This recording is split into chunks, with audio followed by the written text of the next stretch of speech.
What happened to her?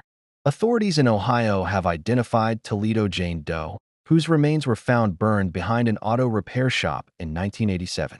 On Tuesday, the Toledo Police Department announced the identification of Tammy Lowe, an 18-year-old from Michigan, who was found dead on June 16, 1987. Nearly 38 years ago, a driver traveling on Interstate 75 made the discovery after seeing flames from the highway. Investigators said the driver pulled up to an alley behind a closed auto shop, and he saw something burning. As he took a closer look, he realized it was a human body. According to police, Lowe also had a blue plastic bag over her head. The coroner determined she received little or poor dental care due to decay in her teeth. She was wearing Jordache jeans. They could tell by the buckles or with little snaps. And she had 5 pearl earrings in each ear, according to Detective William Goodlett. Over the years, police tried to connect her to missing persons cases, including cases from the Cleveland area. They entered her DNA into CODIS, a national criminal database used by law enforcement, but no hits came back. A forensic artist with Michigan State Police even made a clay reconstruction of the young woman's face in hopes of drumming up leads.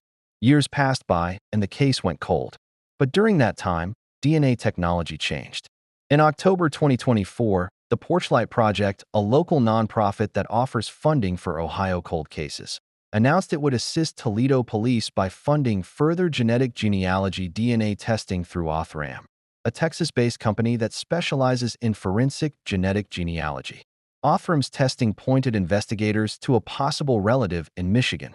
A final DNA test from a relative closely related to Lowe then confirmed the match. Despite the positive identification of Lowe's remains, the circumstances surrounding her death remain a mystery.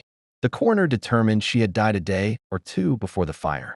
The cause of death was ruled an overdose. She had cocaine in her system. There were no other signs of trauma to the skeletal remains. So the official ruling is overdose, Goodlett told us in 2023. But that's a ruling police told us was complicated by a lack of evidence, as clues were destroyed in the fire. Her body was in such bad condition, the coroner couldn't determine anything else. So it's hard to tell if there was something else happening, and we can only go by what they know, what they find out positively, and that was cocaine, Goodlett said. It's one thing if we say that as a cocaine overdose. That's tragic enough.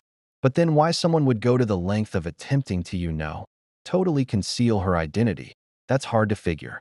If you know anything about the 1987 death of Tammy Lowe, call Toledo Police Detective Bureau at 419-245-3142.